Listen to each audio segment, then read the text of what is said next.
একটা চ্যাপ্টার তো কমপ্লিট করে ফেললাম ভাইয়া, কিন্তু এই চ্যাপ্টার কি আমার আসলেই কমপ্লিট হইছে নাকি চ্যাপ্টারে কোনো ল্যাকিংস রয়ে গেছে? এটা কিভাবে বুঝবো আমি? চলো তোমাদের আজকে একটা সুন্দর উপায় দেই। টেকনিকটা খুবই ইজি। ফিজিক্সের একটা চ্যাপ্টারের কথাই চিন্তা করা যাক। Let's suppose Newtonian mechanics. আমি ধরে নিচ্ছি এই চ্যাপ্টারে টোটাল 10টা টপিক আছে। তোমার কাজ হচ্ছে প্রত্যেকটা টপিকের একটা করে ইউনিক ম্যাথ, মানে টোটাল 10টা ম্যাথ খুঁজে বের করা।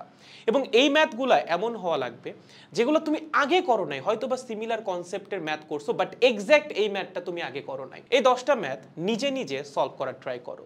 যদি একবার, দুইবার বা তিনবারের চেষ্টায় নিজেই সলভ করতে পারো, তার মানে চ্যাপ্টারের কনসেপ্ট তোমার ক্লিয়ার।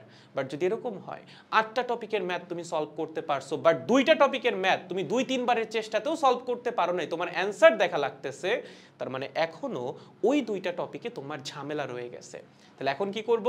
এই 2টা টপিক আর একটা বার একটু রিভাইজ দিয়ে নিতে হবে, তাহলেই কনসেপ্টটা ক্লিয়ার হয়ে যাবে।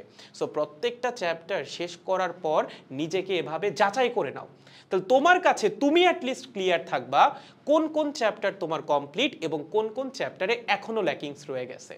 আর হতাশ হওয়া আসলে কোনো সলিউশন না। প্রবলেম খুঁজে বের করতে হবে, সেই প্রবলেম সলভ করা লাগবে, তাহলেই লাইফে প্রোগ্রেস থাকবে। ডোন্ট বি ডিপ্রেসড, পড়তে থাকেন। Best of luck.